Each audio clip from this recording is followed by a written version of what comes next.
सबको नमस्कार। मैं Prabhat Kumar Vishnoi economics study point पर आप सबका हार्दिक अभिनंदन करता हूं। आइए शुरू करते हैं आज की अपनी ऑनलाइन क्लास। आज की हमारी ऑनलाइन क्लास का शीर्षक है मांग का नियम। साथियों, आज के मांग के नियम को इसको शुरू करने से पहले आपको इसकी एक प्रस्तावना बता देते हैं। देखिए, इससे पहले टॉपिक में हमने आपको यानी सीमांत उपयोगिता ह्रास नियम के बारे में विस्तारपूर्वक बताया है। सीमांत उपयोगिता ह्रास नियम एच गॉसेल का प्रथम नियम कहलाता है और उसी नियम पर मांग का नियम आधारित है। क्या होता है कि जब कोई वस्तु अधिक मात्रा में हमारे पास में आती है तो उससे प्राप्त होने वाली जो उपयोगिता है निश्चित कम हो जाती है।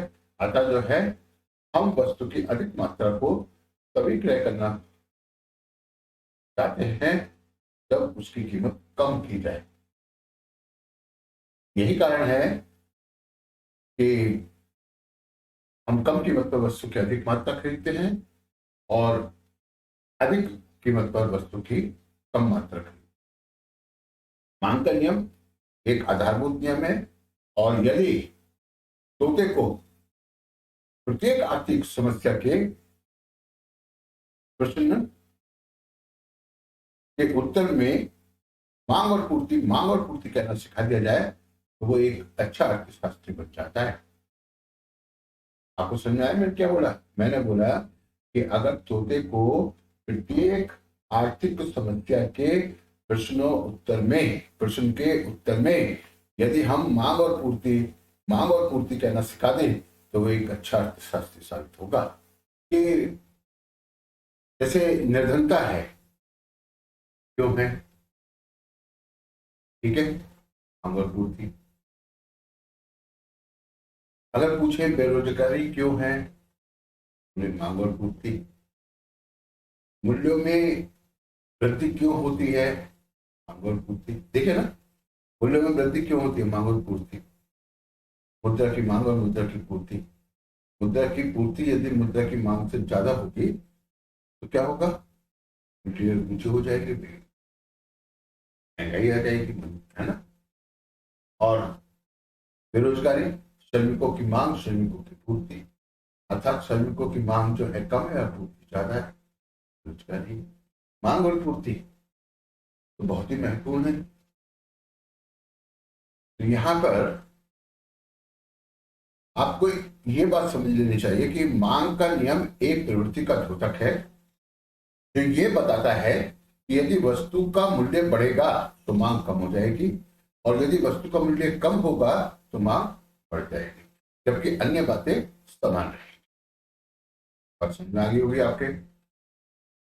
मांग का नियम ये नहीं बताएगा कि अगर वस्तु में एक निश्चित मात्रा में परिवर्तन कर दिया जाए तो उसकी मांग में कितना परिवर्तन हो, यानी कि मात्रात्मक माप नहीं है मांग का नियम, यह है ना। मांग का नियम क्या बताता है?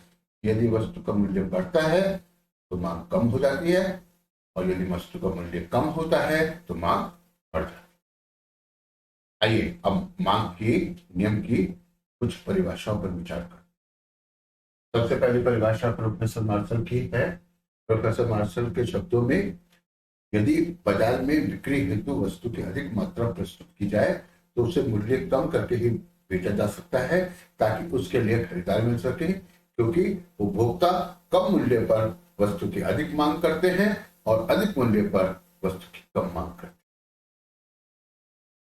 ठीक है, जबकि अन्य बातें यथा स्थिर रहती हैं, समान रहती हैं, या अन्य बातें समान रहने पर, ठीक है, ये अन्य बातें समान कौन सी हैं ये हम बताएंगे। अभी मांग के नियम की जो मान्यता है उनको हम अभी आपको समझाएंगे। इससे पहले कि इनको समझाया जाए, थोड़ी और परिभाषाएं हैं, जैसे प्रोफेसर मेयर्स की परिभाषा, शेगविल्सन की परिभाषा, थॉमस की परिभाषा, पर भी विचार कर लेते हैं। मेयर्स का क्या कहना है?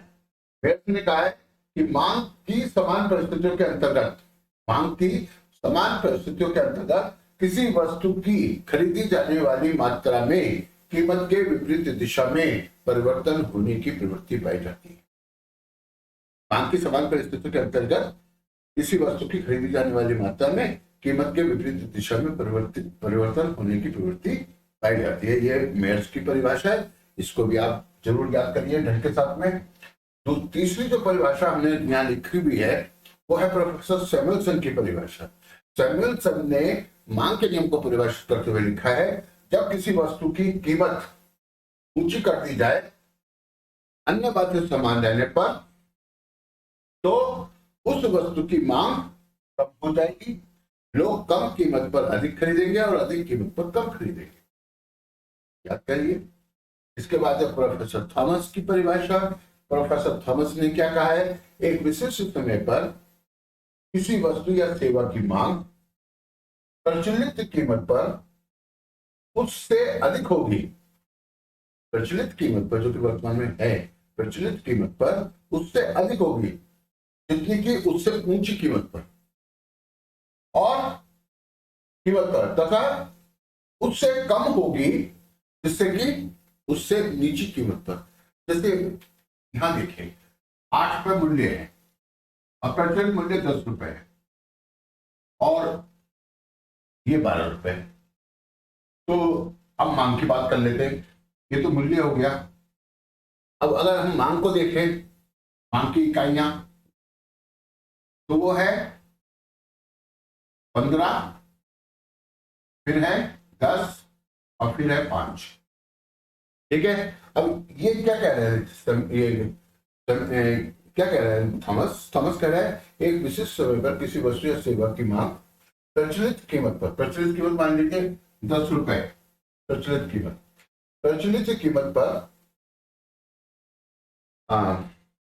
पर उससे अधिक होगी जितनी की उससे ऊंची कीमत पर। यानी ऊंची कीमत पर कितनी मांग है, 5, तो मतलब प्रचलित कीमत पर अधिक होगी जितनी की उससे ऊंची कीमत पर। ऊंची कीमत पर 5 है लेकिन प्रचलित कीमत पर 10, तो प्रचलित कीमत पर अधिक होगी, ये बोल रहे हो, और उससे कम होगी जितनी की उससे नीची कीमत पर।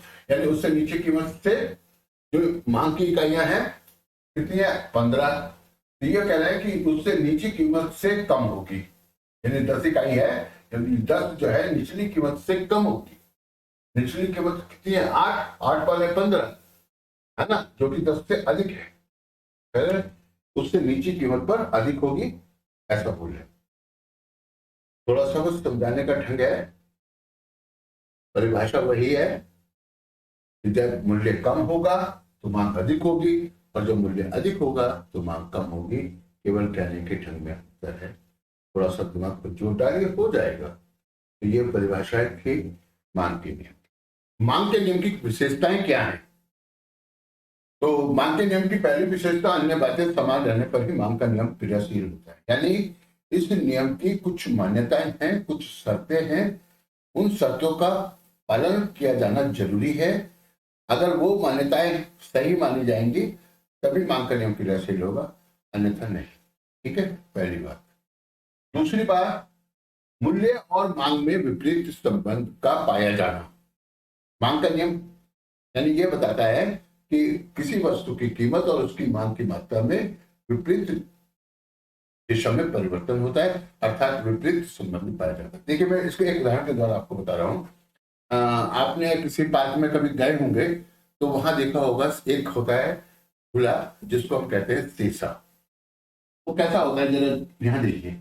आप पार्क में हमेशा घूमने गए होंगे, आपने इस प्रकार का एक झूला देखा होगा जो पटरा नुमा होता है और जिसपे 2 बच्चे बैठते हैं, एक इस साइड में एक उस साइड में। अब मान लीजिए इस साइड का जो बच्चा है ये मूल्य है और उस साइड का बच्चा जो है वो मांग है। अब ये वाला बच्चा अगर ऊपर जाता है तो इस वाले बच्चे को नीचे आना होता है, और यदि ये वाला बच्चा ऊपर जाता है तो इस वाले बच्चे को नीचे आना होता है। तो हम कहते हैं शीशा, मुंह देखने वाला शीशा नहीं, पार्क में झूलने वाला शीशा, शीशा बोलते हैं इसको। अब देखिए, ये हमने लिखा है मूल्य। देखिए, मूल्य में हमने गलती की, ऊपर की ओर दिखाया तीर, तो ये नीचे की तरफ आ रही है मांग। अर्थात अगर मूल्य बढ़ेगा तो मांग कम हो जाएगी, और यदि मूल्य नीचे आएगा तो मांग ऊपर चली जाएगी, अर्थात मांग में वृद्धि हो जाएगी। यही संबंध बताता है मांग का नियम कि मूल्य में और मांग में विपरीत संबंध होता है। जब मूल्य में कमी होती है तो मांग बढ़ जाती है और ऊपर चली जाती है, और जब मूल्य बढ़ता है तो मांग नीचे आ जाती है। तो ये बताता है। अभी अक्सर क्या देखा जाता है एग्जाम में कि बच्चों से पूछा तो जा रहा है मांग का नियम, है ना, सॉरी मांग के बारे में, मांग किससे कहते हैं, और वो लिख देते हैं मांग का नियम। तो ऐसा नहीं करना है। मांग का शब्द का जो अर्थ है वो होता है मांगी गई मात्रा से जो एक समय विशेष में सभी संभव कीमतों पर कोई उपभोक्ता खरीदने के लिए तत्पर हो जाता है। और मांग का नियम क्या है? मांग का नियम बताता है कि यदि मूल्य में कमी होगी तो मांग की मात्रा बढ़ जाएगी, मांगी जाने वाली मात्रा में वृद्धि हो जाएगी, और यदि मूल्य में वृद्धि होगी तो मांगी जाने वाली मात्रा कम हो जाएगी, जबकि अन्य बातें समान रहती है। तो ये बात आपकी समझ में आ गया हो, ठीक है। चलिए अब हम आगे देखते हैं। ये बात आपकी समझ में आ गई है। मांग का नियम एक गुणात्मक कथन है, मात्रात्मक नहीं। इसका तात्पर्य यह है कि मांग का नियम यह बताता है कि मूल्य बढ़ेगा तो मांग कम हो जाएगी, और मूल्य कम होगा तो मांग बढ़ जाएगी, लेकिन कितनी ये नहीं बताता, ठीक है। इस बात को नहीं बताता, यानी आनुपातिक संबंध नहीं बताता है। मांग और मूल्य के बीच होने वाला जो आनुपातिक संबंध है उसको नहीं बताता मांग का नियम। केवल एक गुणात्मक कथन है जो ये बताता है कि अगर मूल्य बढ़ेगा तो मांग कम होगी, मूल्य कम होगा तो मांग बढ़ेगी। लेकिन अगर मूल्य में एक निश्चित मात्रा में परिवर्तन हो जाए, निश्चित प्रतिशत में परिवर्तन हो जाए, तो मांग में कितना परिवर्तन होगा इस बात का द्योतक नहीं है मांग का नियम। चौथी विशेषता है मांग का नियम केवल एक प्रवृत्ति का द्योतक है। प्रवृत्ति यानी कि प्रवृत्ति क्या कि मूल्य के बढ़ने से मांग घटने की प्रवृत्ति लगती है, मूल्य के घटने से मांग बढ़ने की प्रवृत्ति लगती है। तो इसी प्रवृत्ति का द्योतक है, बाकी मांग का नियम कोई और विशेष तो है नहीं, ठीक है। मांग के नियम की तालिका द्वारा व्याख्या, तो इसको भी समझ लेते हैं। देखिए जो हमने बताया था आपको कि जैसे जैसे वस्तु का मूल्य बढ़ता है मांग जो है वो घटती चली जाती है, और जैसे जैसे मूल्य कम होता है मांग बढ़ती चली। मांग का नियम केवल इस प्रवृत्ति का द्योतक है जिसे इस तालिका द्वारा, यानी कि हम जान सकते हैं आपको, है ना। देखिए जो ये तालिका है, इस तालिका में बाईं और आलू का मूल्य प्रति किलोग्राम में दिया गया है, जो कि 8 रुपए, 10 रुपए, 12 रुपए, 14 रुपए, 16 रुपए, 18 रुपए है। और दाईं तरफ आलू की मांग की मात्रा।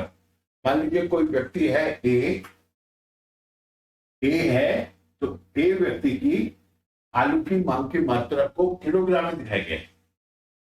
अब देखिए जब वो मूल्य 8 रुपए होता है प्रति किलो, 8 रुपए मूल्य होता है, तो मांग की मात्रा है 60 केजी, 60 किलो। मूल्य बढ़ता है, 10 हो जाता है, मांग बढ़ जाती है, 55 किलोग्राम रह जाती है, अर्थात 5 किलोग्राम की कमी आ जाती है। जब मूल्य 16 रुपए हो जाता है तो मांग और भी ज्यादा घट जाती है, 35 किलोग्राम की रह जाती है। 18 रुपए मूल्य पर मांग 30 किलोग्राम। अब इसको जरा उल्टा देखते हैं। जब मूल्य 18 रुपए होता है यानी कि सर्वाधिक है, तो 30 किलोग्राम मांग है आलू की एक व्यक्ति की किसी समय विशेष पर। जब 14 रुपए किलो आलू का मूल्य होता है तो मांग 40 यानी पहले की तुलना में बढ़ जाती है, यानी कि प्रचलित मूल्य पर उससे अधिक होती है जो कि उससे कम मूल्य पर होती है। प्रचलित मूल्य 30 और जो परिवर्तनशील मूल्य हो गया 14, तो जो उससे नीचे की कीमत हो गई 14, तो 14 पे है 40, यानी कि उससे ज्यादा है। यही बात यहां समझा रहे हैं कि जैसे जैसे मूल्य बढ़ता है, ठीक है, मांग घटती है, और जैसे जैसे मूल्य घटता है मांग घटती है। ये जो प्रवृत्ति है मांग का नियम कहलाती है। इस तालिका से आपकी समझ में आ गया होगा। प्रस्तुत तालिका में ए व्यक्ति की इसी समय विशेष में बाजार में आलू की मांग को है ना, प्रति किलोग्राम आलू के मूल्य पर विभिन्न मूल्यों पर प्रदर्शित किया गया है।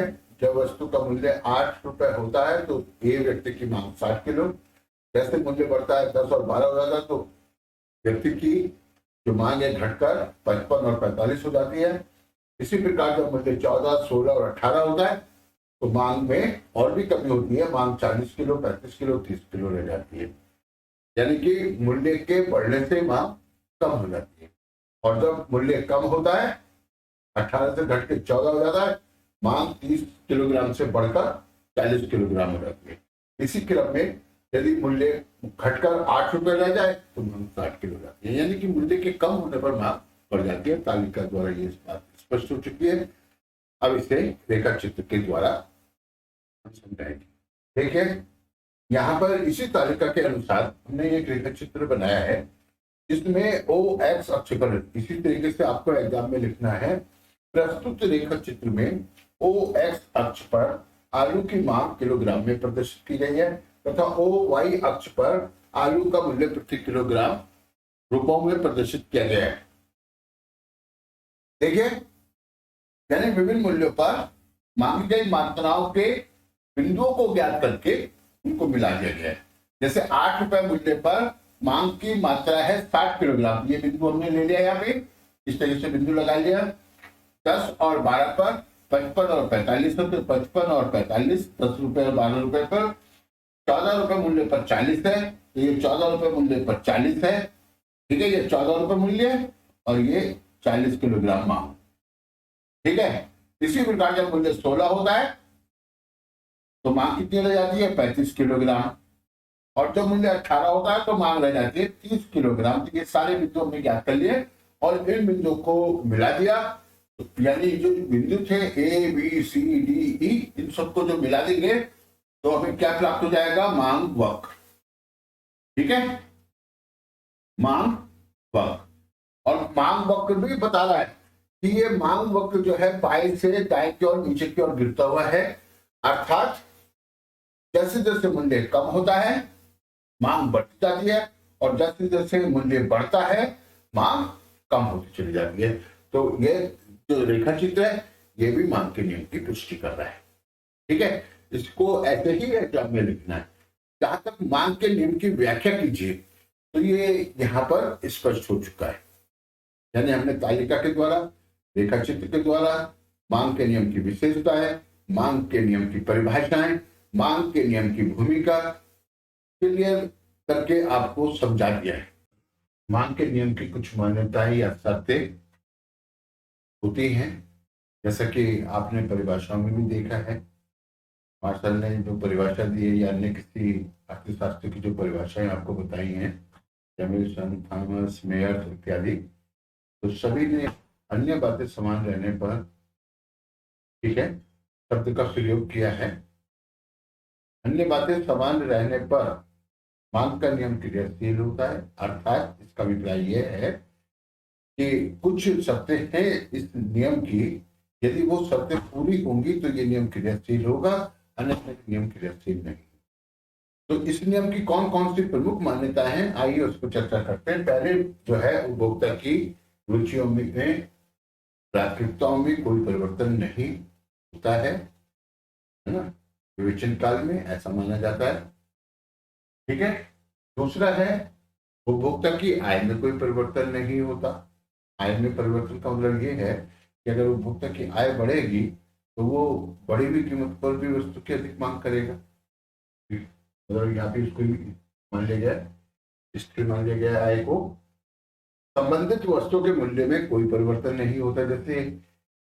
जैसे कार और पेट्रोल है ना, तो कार के मूल्य स्थिर रहेंगे तो पेट्रोल की मांग मूल्य के बढ़ने पर घटेगी, बढ़ेगी। ठीक है, तो संबंधित वस्तु के मूल्य में परिवर्तन नहीं होता है। भविष्य में मूल्य के बढ़ने की संभावना नहीं होती। अगर ऐसा होगा तो मूल्य बढ़ भी रहे होंगे तब भी जो है अधिक मांग। मूल्य में कमी की संभावना नहीं होनी चाहिए। ठीक है, अगर मूल्य में कमी होने की संभावना होगी तो वर्तमान में मूल्य जो भी होगा उस पर लोग नहीं खरीदेंगे। जब मूल्य कम होगा तभी खरीदेंगे, मांग घट जाएगी। वस्तु प्रतिष्ठा रक्षक नहीं होनी चाहिए। विलासता की वस्तुएं होती है, प्रतिष्ठा रक्षक वस्तुएं होती है। ठीक है, अगर वस्तु इस प्रकार की है कि उससे मान स्वाभिमान सम्मान की रक्षा हो रही है तो उसका मूल्य बढ़ने पर भी लोग उसको खरीदते हैं। वस्तु अनिवार्य प्रकृति की नहीं होनी चाहिए, जैसे दवाएं इत्यादि, उनके उनका मूल्य चाहे कुछ भी हो, दवाई तो लेनी है, तो अनिवार्य आवश्यकताओं की नहीं होनी चाहिए वस्तुएं। ये इतनी सारी मान्यताएं हैं इस नियम की। ठीक है, मान्यताओं को याद कर लीजिए, एग्जाम्स की दृष्टि से बहुत महत्वपूर्ण है। मांग के नियम की मान्यताएं बताइए, या मांग के नियम की 2 मान्यताएं लिखिए। इस तरीके से कोई क्वेश्चन एग्जाम में आ सकता है। तो आज के लिए इतना ही, और ठीक है, चैनल पे बने रहिए। एक विद्यार्थी ने बहुत अच्छा कमेंट लिखा, मुझे बड़ी प्रसन्नता हुई। घोष नाम है उनका, उन्होंने मेरी प्रशंसा की है, मैं उनके लिए धन्यवाद कर रहा हूँ अपने इस वीडियो में। आपका ये कमेंट मुझे मोटिवेट करता है। अगर आप चैनल पे नए हैं तो चैनल को सब्सक्राइब और लाइक कर दीजिए, और अपना कमेंट जरूर दीजिए। ठीक है, नमस्कार, धन्यवाद।